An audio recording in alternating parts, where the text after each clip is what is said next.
Hey guys, it's me, Aego here. Hi. Hello. Do you guys often use a lot of powder in the summer? I normally don't use powder when doing my base makeup, but recently I find myself using powder quite often due to the amount of sweat and oil that's been secreting from my skin. So today I'm gonna take some time to introduce and compare some light powders and packs that are good for the summer. These products are applied lightly to the entire face or oily areas at the final stage after base makeup.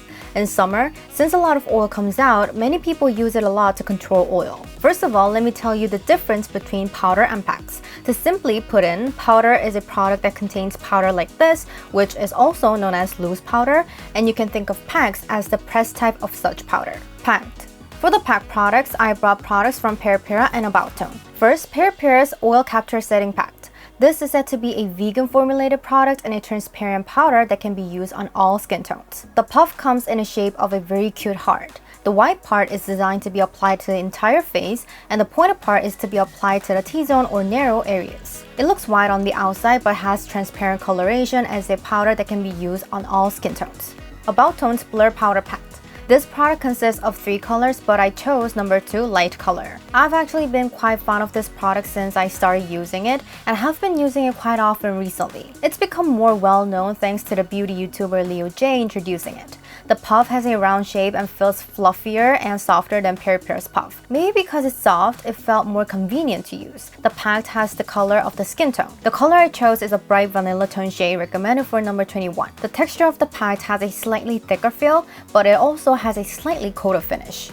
To briefly compare these two products, I personally felt that Peripera's puff was a bit harder, while the fiber of AboutTone's puff felt shorter for some reason. The packs are divided into white and skin tone colors, so both apply naturally, but since Peripera's is white, it feels brighter. In the case of the packed formulation, I personally felt that Peripera was thinner and lighter, and the AboutTone felt a little heavy. When looking at the finish after application, I could see that Peripera has a soft finish and AboutTone has a smooth finish.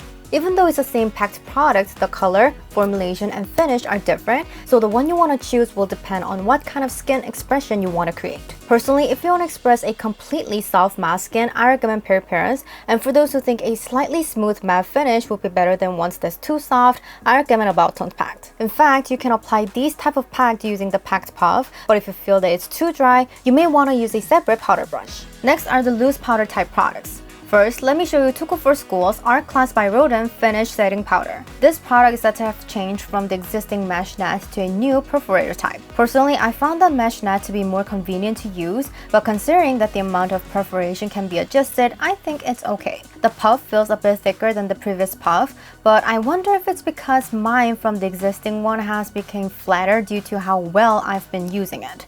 The powder has very fine particles, so I felt that it did a great job filling in between the skin textures. And I don't know if it's just me, but personally, it smelled a bit. Should I say that it smelled like saliva? It really seemed to smell like that, but for some reason, I think it's most likely the natural smell of the powder, which I'm slightly disappointed with. Laneige's Essential Blurring Finish Powder. As soon as I saw the Laneige powder, the first question that came to mind was, is it compatible with a nail cushion? As both of them share the same design. And when I looked it up, Laneige states that it's compatible with the minimal packed nail cushion, which I found to be so amazing. The puff is the fluffiest and softest feeling one among the products I brought today. It's said to be a vegan puff with a long and dense velvet fur. I was wondering if it's a perforated type, or is that the Laneige powder is a more Pacific's first patented silicone scabbard refill net. It's structured so that the contents come out only when pressed, so it's easy to adjust the amount needed for one use. However, if you press it too hard, it'll be difficult to control the amount, so I find it best to press it on gently. I don't know if it's because the amount has been adjusted, but when I applied it, it felt very fine, so it applied on thinly and lightly.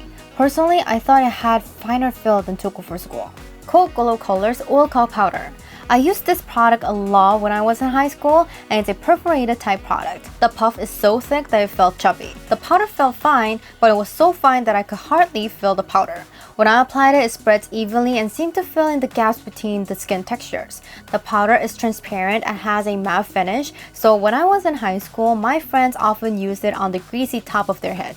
Comparing the 3 types of loose powder, perforated types were Too Cool for School and Codeglokolor, while Laneige's was a silicone scabbard refill net. The order of puff thickness was Codeglokolor, Laneige, Too Cool for School, but the soft and fluffy order was Laneige, Codeglokolor, took over school. All three powders were fine and soft, but personally, Laneige felt the softest, while Codeglokolor and Took Over School were similar to each other. I don't know if it's because the amount of Laneige has been adjusted, but also seemed to apply on thinly. As for the finish, all three had a soft finish, so it felt similar, but personally, Laneige was the lightest. In terms of color, all three had white powder, so there was no difference, but in terms of fragrance, Codeglokolor had a baby powder scent, Laneige was close to being unscented, and I was not fond of Took Over School scent personally. Lastly, I'd like to compare the durability of the 5 products I introduced today. I'm a bit of the oily type in the summer, so even if I use a semi-matte or matte type cushion, my face tends to get greasy after a while. When I tested the durability on the same area and the same time, the durability was good in the order of AboutTone, Took Over School, Peripera,